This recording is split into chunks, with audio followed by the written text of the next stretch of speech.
चमकती हुई सोने का साधु की मूर्ति दिखाई देती है। अरे, ये साधु की सोने की मूर्ति, इतनी सुंदर और कीमती मूर्ति इस वीरान जंगल में क्या कर रही है?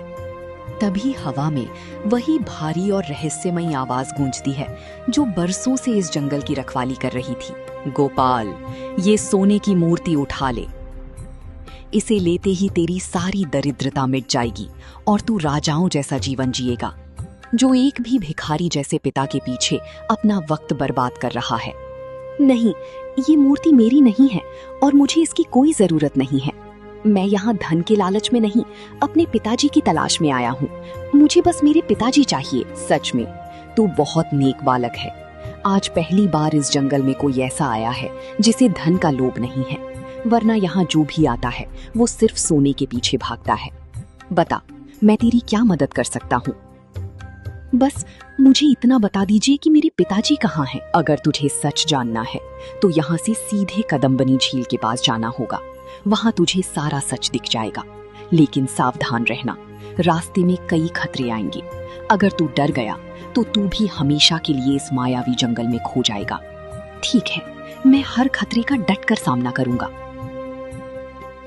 गोपाल झील की ओर बढ़ता है। अभी वो थोड़ी ही दूर पहुंचा था कि उसे एक पेड़ के नीचे अपनी माँ शांति बैठी हुई दिखाई लेती है। वो फूट फूट कर रो रही थी। रुक जा बेटा, आगे मन जा, वरना तू मारा जाएगा।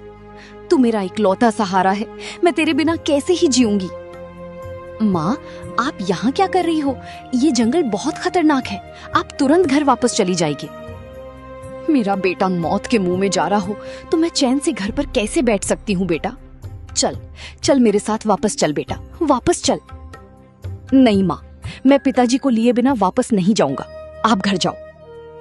अच्छा ठीक है, मैं चली जाऊंगी, पर कम से कम मेरा हाथ पकड़कर मुझे इस जंगल से बाहर तो छोड़ दे।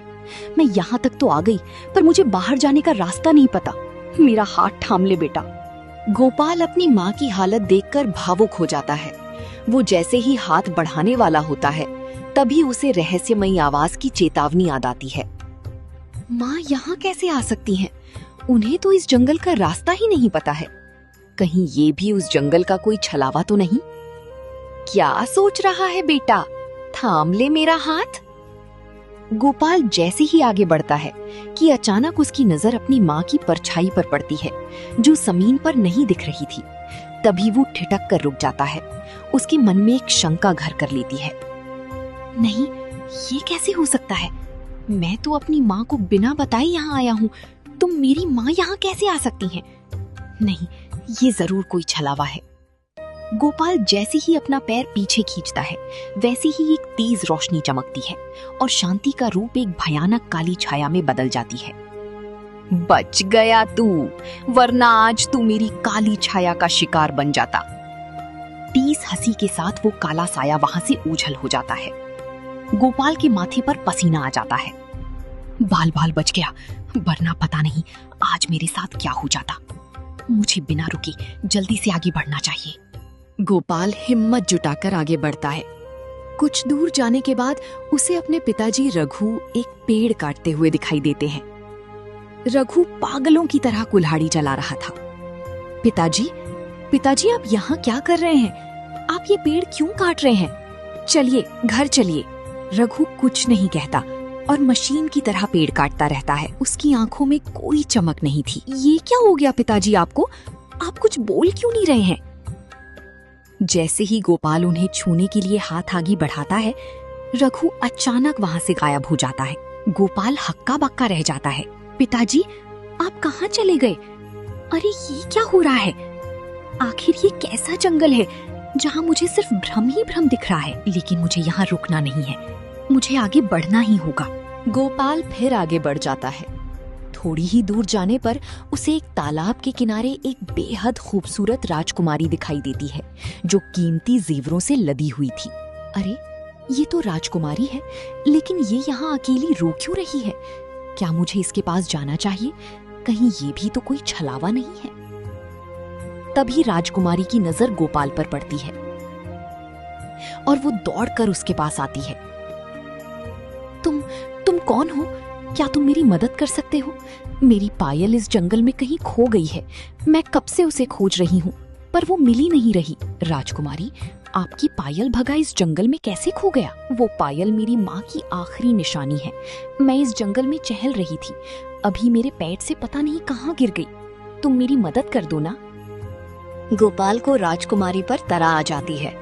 वो जंगल में खोजने लगता है। काफी मशक्कत के बाद वो सोने की पायल मिल जाती है।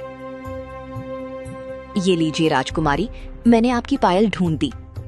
सच में तुम बहुत नेक लड़के हो। तुमने मेरी सबसे कीमती चीज बचा ली है। अब बदले में तुम ये सारी जेवर ले लो। चाहो तो मैं तुम्हें अपना आधा राज दे दूंगी। मुझे माफ कर दीजिए राजकुमारी, मदद की कोई कीमत नहीं होती। अगर मैं मदद का मोल लगा दूं तो मेरी सेवा व्यर्थ चली जाएगी। मैंने बस आपकी अमानत लौटाई है। अगर आप मुझे कुछ देना ही चाहती हैं तो बस दुआ करिए कि मैं अपने पिताजी को सही सलामत यहाँ से ले जाऊं। भगवान तुम्हारी इच्छा जरूर पूरी करेगा।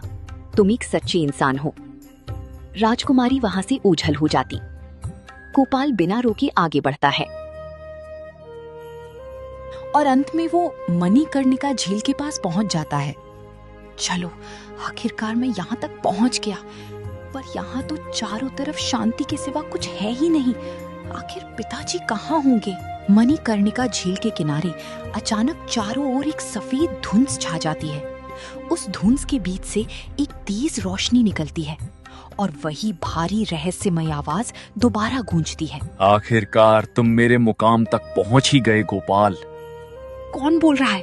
सामने आओ। मैं इस जंगल का रक्षक हूँ। जो भी इस जंगल से कुछ लेता है उसे उसकी कीमत चुकानी पड़ती है। बताओ बालक, आखिर तुम्हें क्या चाहिए? मुझे कुछ नहीं चाहिए, बस मेरे पिताजी चाहिए। अच्छा, तो तुम्हें तुम्हारे पिताजी चाहिए। लेकिन सोच लो, तुम्हारे पिता ने धन के लालच में अपनी यादें और अपने सारे रिश्तों को कुर्बान कर दिया है। अब वो तुम्हें वापस नहीं मिल सकते। नहीं नहीं, मुझे धन की कोई चाह नहीं है, बस मेरे पिताजी को लौटा दीजिए। ठीक है, तो देखो। सफेद धुंध में एक अक्स उभरता है जिसमें रघु पत्थर की मूर्ति की तरह खड़ा दिखाई दे रहा था। पिताजी, वो रहे मेरे पिताजी। तुम्हें तुम्हारे पिता मिल जाएंगे, लेकिन इसके बदले तुम्हें अपनी सबसे पवित्र और सबसे कीमती चीज कुर्बान करनी होगी। मेरे पास तो ऐसा कुछ भी कीमती नहीं है जिसे मैं कुर्बान कर सकूं। आई, तुम्हारे पास तुम्हारी माँ की ममता और तुम्हारे पिता का प्रेम, तुम्हें इन दोनों को कुर्बान करना होगा, तभी तुम अपने पिता को यहाँ से ले जा सकते हो।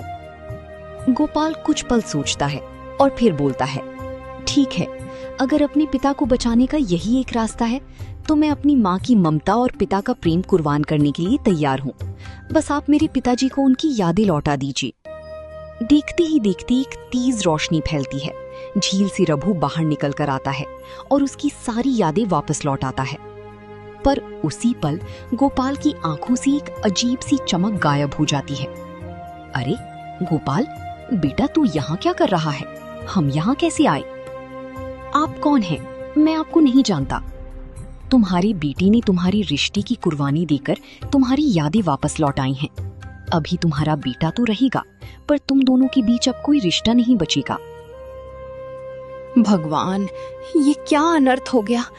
बेटा, मैंने ये सब तेरे सुख के लिए किया था और तूने मुझे बचाने के लिए अपनी यादें दे दी। गोपाल बिना कुछ कहे, बिना पीछे मुड़े वहां से चुपचाप चलने लगता है। रघु उसके पीछे पीछे गांव तक आ जाता है। आप कौन हो जो मेरा पीछा कर रहे हो? हट जाइए मेरे रास्ते से। बेटा, तू मेरा बेटा है, तू मेरे घर चल, मैं तेरी मदद करना चाहता हूँ। नहीं, मेरा कोई माता पिता नहीं है और नहीं मैं आपका बेटा हूँ। आप चले जाएं यहाँ से। गोपाल वहां से चला जाता है। रघु रोते हुए अपने घर पहुंचता है, जहां शांति उसका इंतजार कर रही थी। आप आ गए जी? मुझे तो लगा था कि मैं आपको कभी देख ही नहीं पाऊंगी, पर हमारा गोपाल कहाँ है? तुमने ये क्या कर दिया शांति?